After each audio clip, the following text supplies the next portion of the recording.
Hey everyone, how goes it? And welcome back to Computer Science 146. Today, we're going to discuss binary search trees.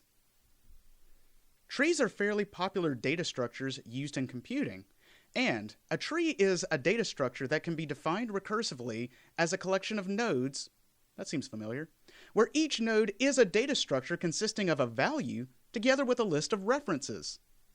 That also seems familiar. With the only constraint being that no reference is duplicated and none of them point to the root. Now, an easier way to consider this is a tree has a collection of nodes and edges. Whenever we refer to the references, think of those as the edges.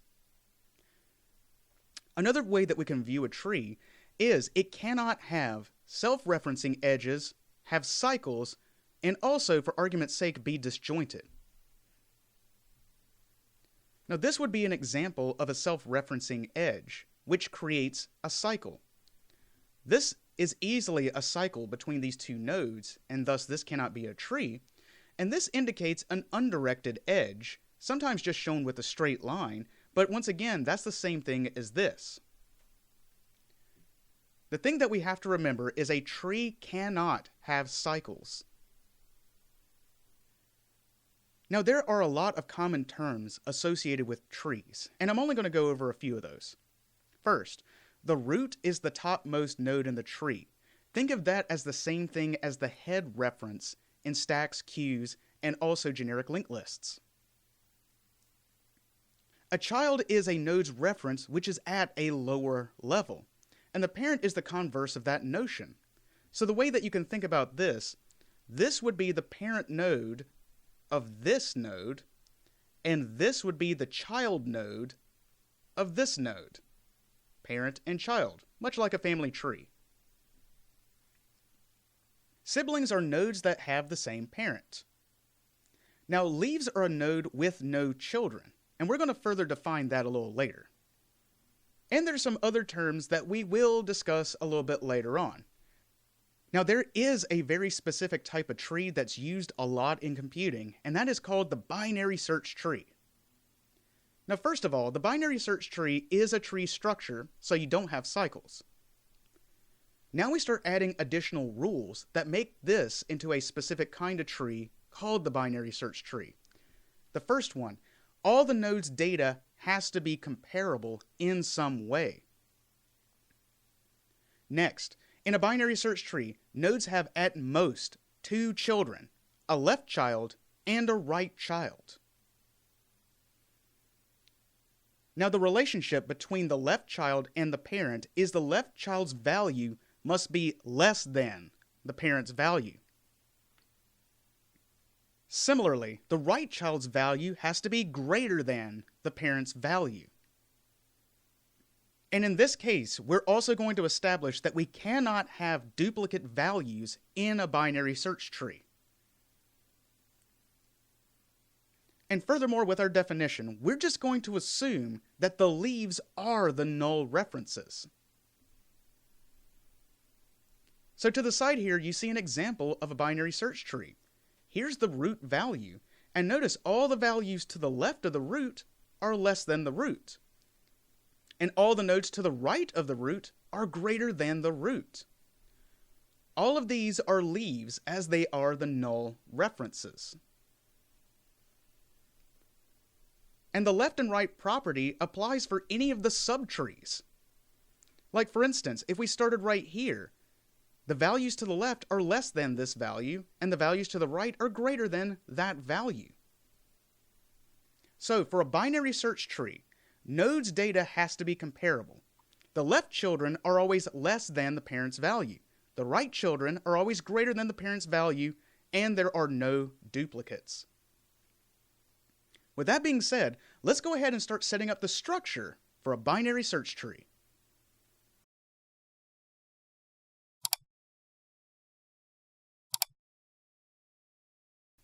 As you can see, we've already set up our project and we've created our class, the linked binary search tree. Now we want to make this binary search tree a generic type, so it can be a binary search tree of anything. So we define this as a linked BST of type T. However, we understand that type T is basically a variable for object types. Everything in Java is assumed to inherit from the base class object. Any class that you make inherits from the class object.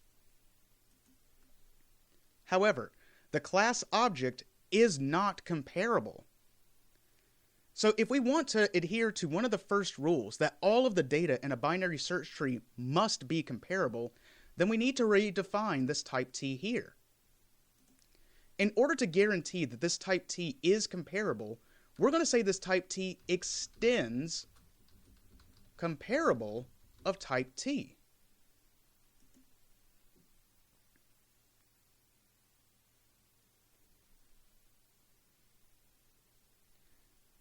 Now what this does is it takes this interface and now extends it to the type comparable.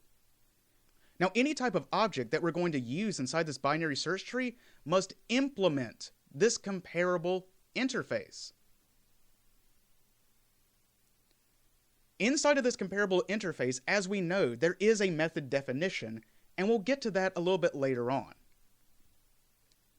For right now, let's continue to define this linked binary search tree.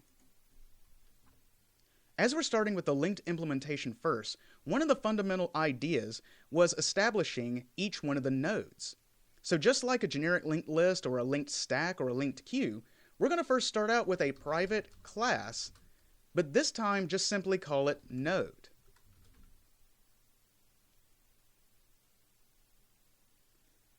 Now in the definition, each one of the nodes contain the data and the references.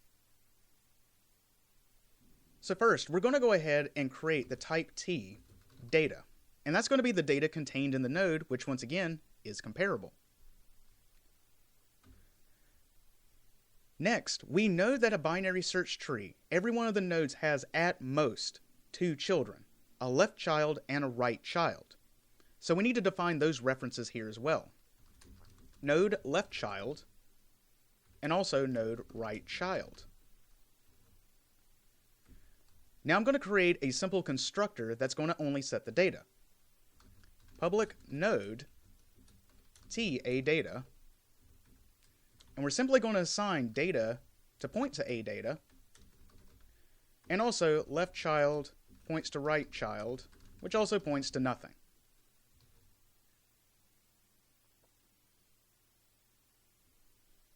Now that we have this class node, what we can do is use this class in order to create the nodes. The first one, and arguably the most important one, is private node root. Think of this as the same thing as the head inside of the linked lists. Now we're just going to create a constructor, public linked BST, and we're just going to establish that the root is nothing. Now let's see what we can do with this type so far. I'm going to go ahead and create a new class, and I'll just call it the BST tester.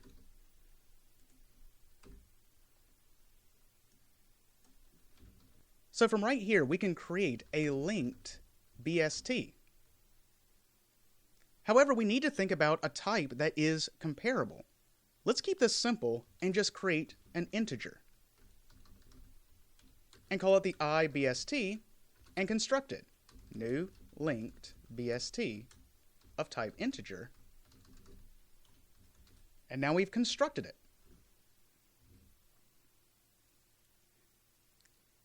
Now once again, remember, this linked binary search tree, the generic type extends comparable.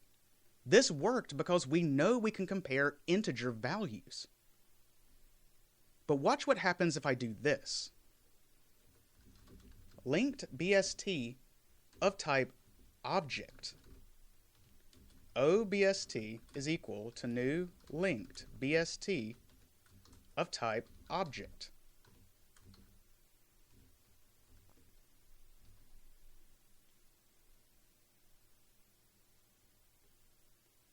This gives me a syntax error because the type object does not implement comparable. We can only use this binary search tree if the data is comparable in some way.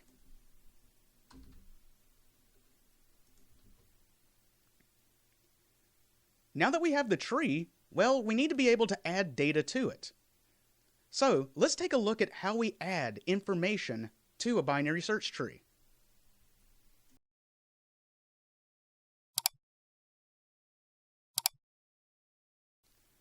So the way that we add an element to a binary search tree is first we construct a new node. This is very similar to how we added information to the generic linked list, the linked queue, and the linked stack. Once you've constructed the new node, then you start from the root node. Then you go recursively left and right until a leaf, in other words, a null element is found. We then replace the leaf's reference with the newly created node's reference. Looking at an example, let's say that we're going to add the value 7 to this binary search tree. The first thing that we do is we construct that new node with the data. So there's our new node, and there's the data. Now we start from the root node. We have to use the properties that we know about a binary search tree in order to place this in the correct location. We understand that the left child is always less than the parent, and the right child is always greater than the parent. So starting from right here, this is not a leaf element because it is not null. Also, 7 is less than 8, so we have to go left. So now we're here. This is not a leaf. Also, 7 is greater than 2, so we must go right. This is not a leaf. 7 is greater than 4, so we have to go right. And now we finally reached a leaf, this null element down here. What we then do is replace the reference in this node's its right child with this new node's reference. And so this places that node to there. And we're done. Let's see how this looks in code.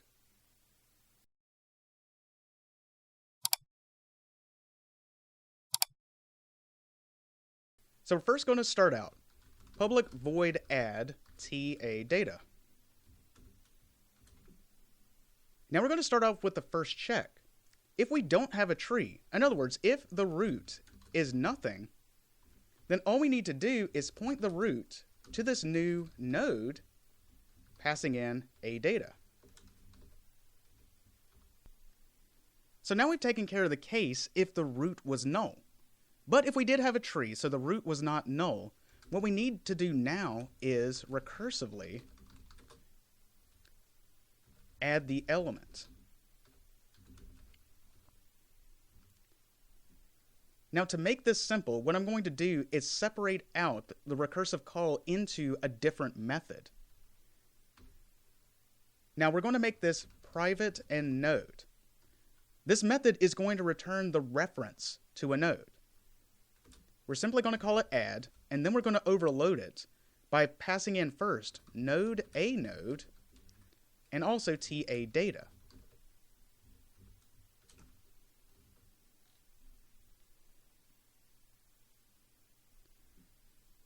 Now from here, we're simply going to call this version of add, starting from the root with a data.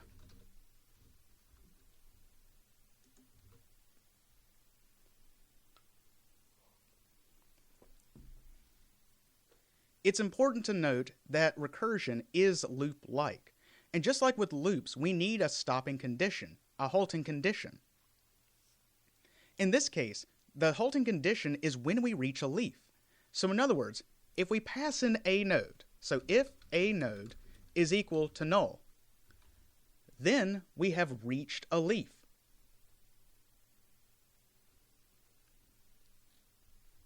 What we're going to do is assign a node to the construction of a new node and a data.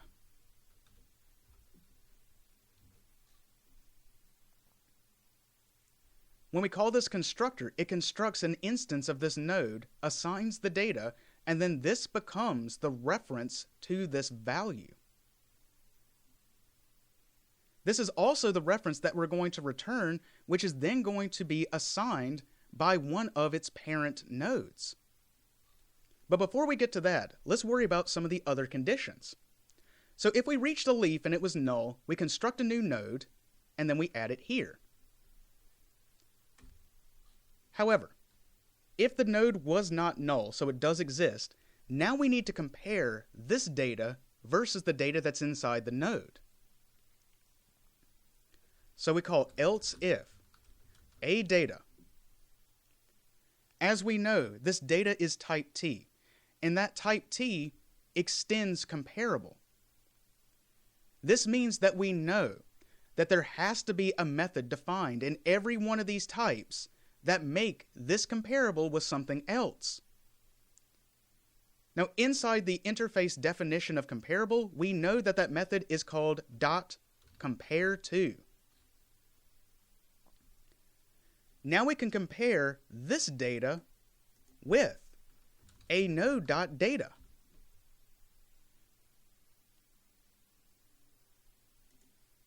But now we notice that there's a syntax error right here. And that's because everything that's inside of the parenthesis of an if or an else if statement has to yield true or false. When we call compare to, this returns an integer value. Now, this is how we can make this work.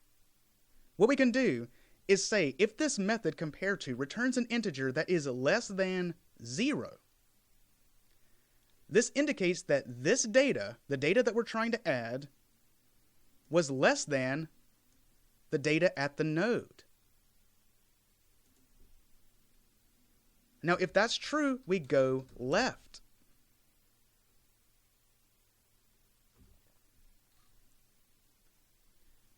Now, this could be the case that when we go left, that this node's left child is a leaf. It is null. So what we want to do is assign a node.leftChild is equal to add a node.leftChild with a data.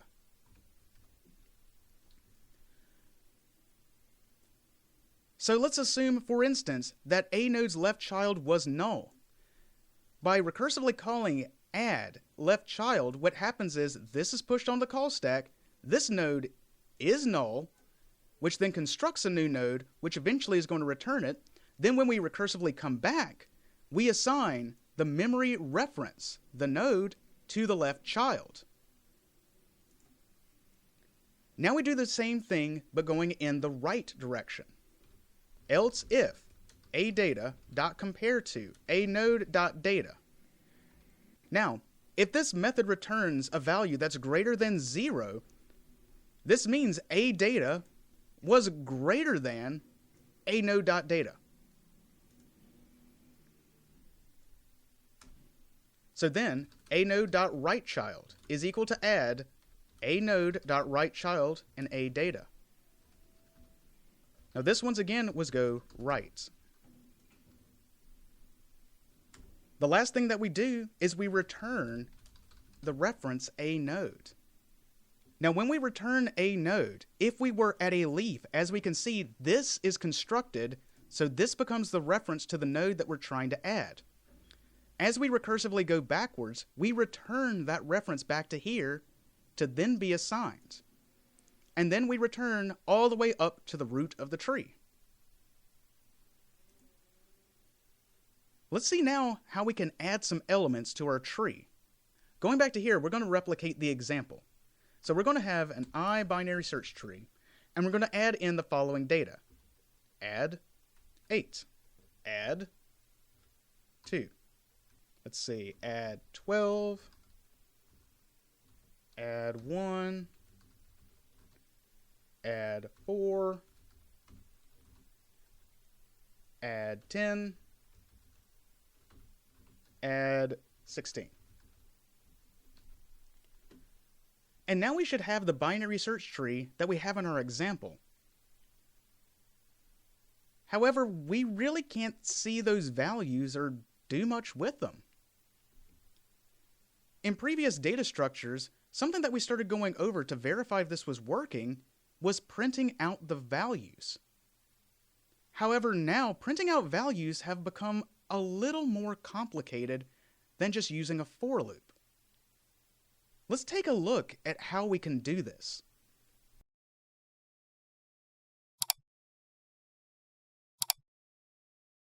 So in order to approach this, we have to address traversals. And this is a way that we can traverse, in other words, travel, in other words, walk, through a data structure. Now, as we're using a tree structure, it's not as straightforward as linear structures like an array, or a linked list, or a stack, or a queue. So one of the first things that we have to decide on is, what is our policy? What direction are we going to traverse this first? Are we going to go depth first, so go down each level, or are we going to go breadth first?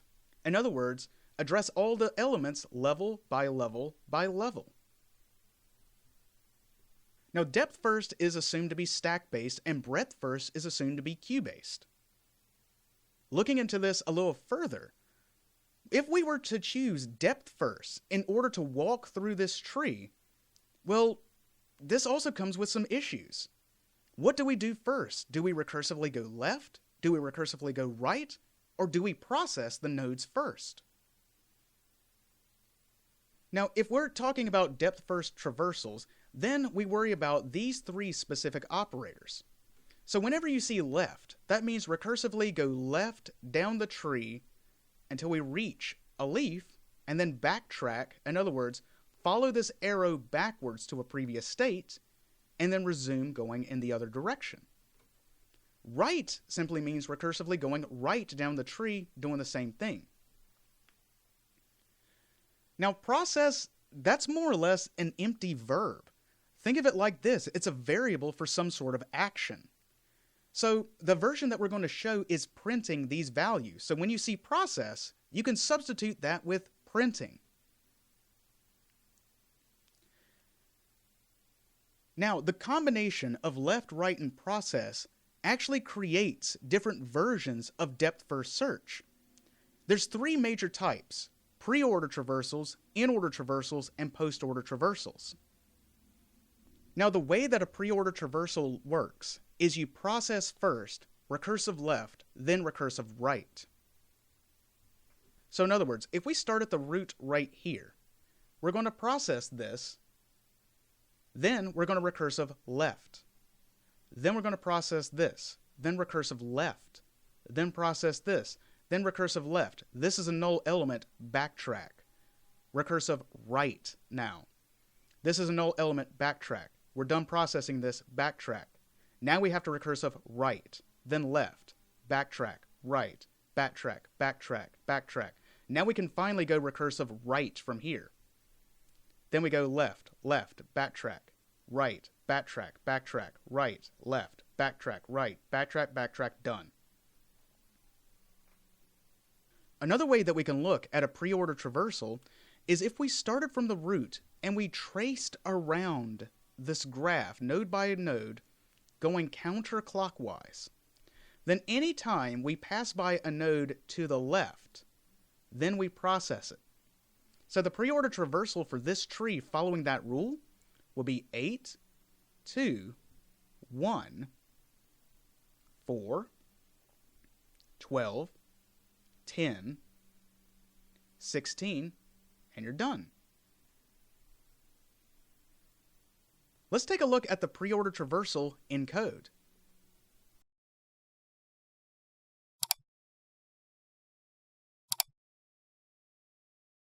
Starting from right here, we're going to go ahead and create the public void print pre-order.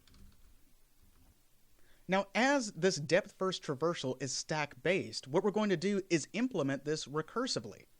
We know that when we create a method that is recursive, it utilizes the call stack in order to process that information.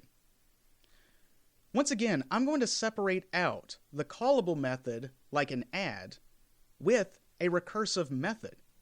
So once again, this is the callable method print pre-order, and now I'm going to create the recursive method private void print pre-order, where we pass in node a node.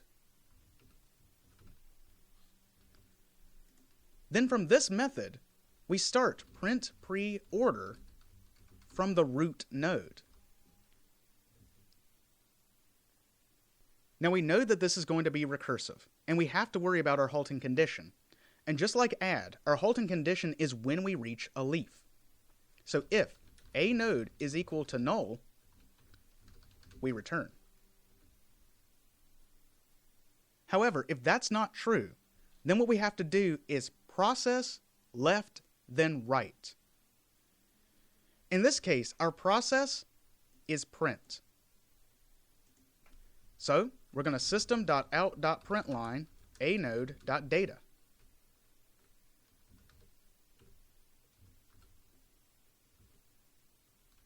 Then we recursively go left, which means we call print pre-order with a node's left child.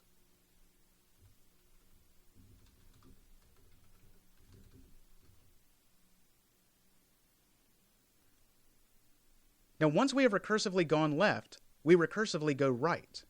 Print pre-order a node.right child. And that's it. That's how we write a print pre-order traversal for this tree. Let's see if it works. Going back to here, we're now going to call ibst.print preorder. And let's see if we get the same result that we had in our example. And sure enough, we do. Now let's take a look at that same example in closer detail.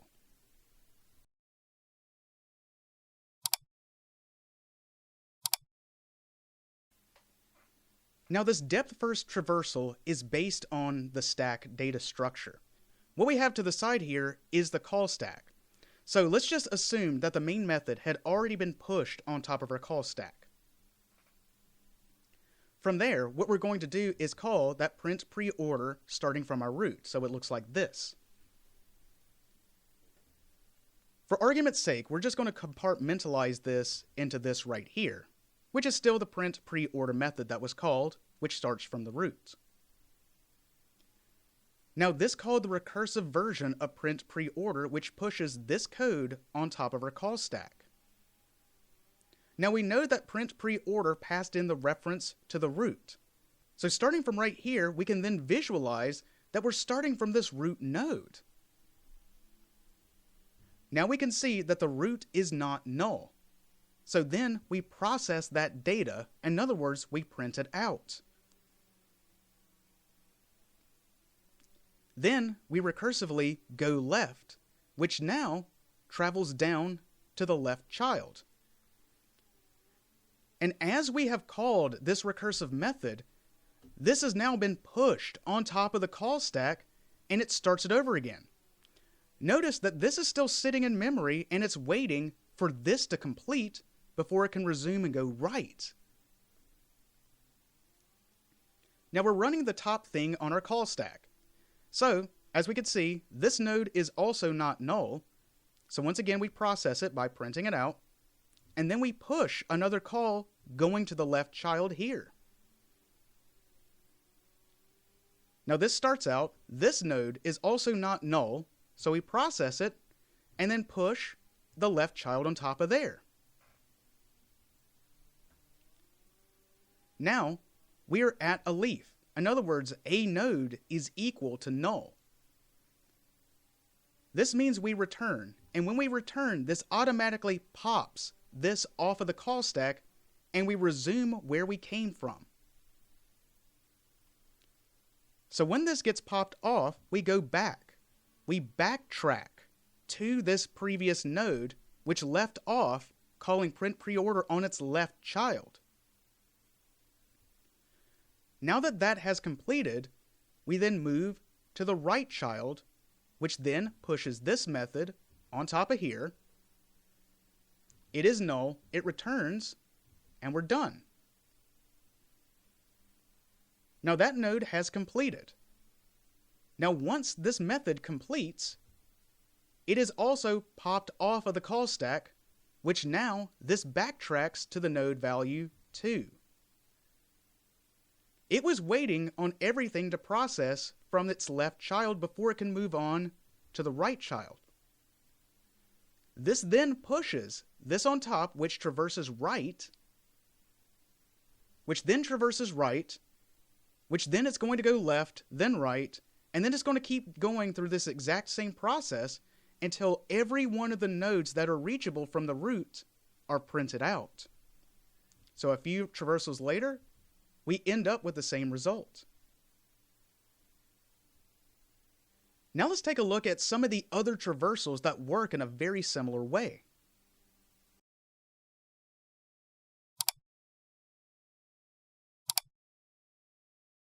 The next type of traversal that we're going to do is called in order. In order shuffles around process left and right. In order goes to the left child first. It recursively goes left, then it processes, then it recursively goes right. Let's see what this looks like. Public void print in order. And once again, we're going to create the recursive version, private void print in order with node a node.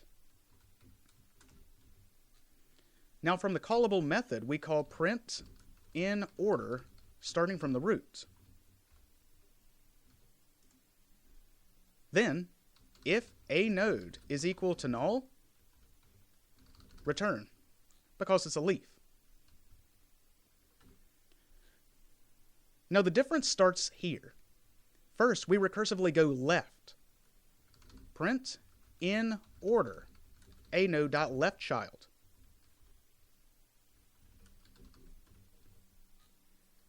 Then we process the node. System.out.println a node.data.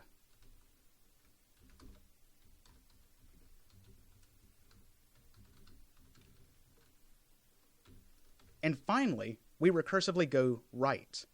Print in order a node.right child.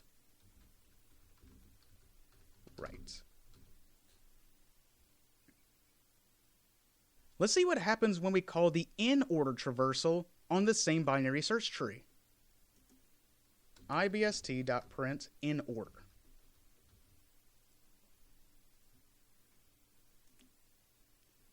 Now running this, we start from right here, and look what all the values are. They are in ascending order. The in order traversal shows that as we are adding data to this data structure, it always remains sorted. Binary search trees are based on the algorithm binary search, where everything to the left of a value has to be less than that value, and everything to the right of that value has to be greater than that value.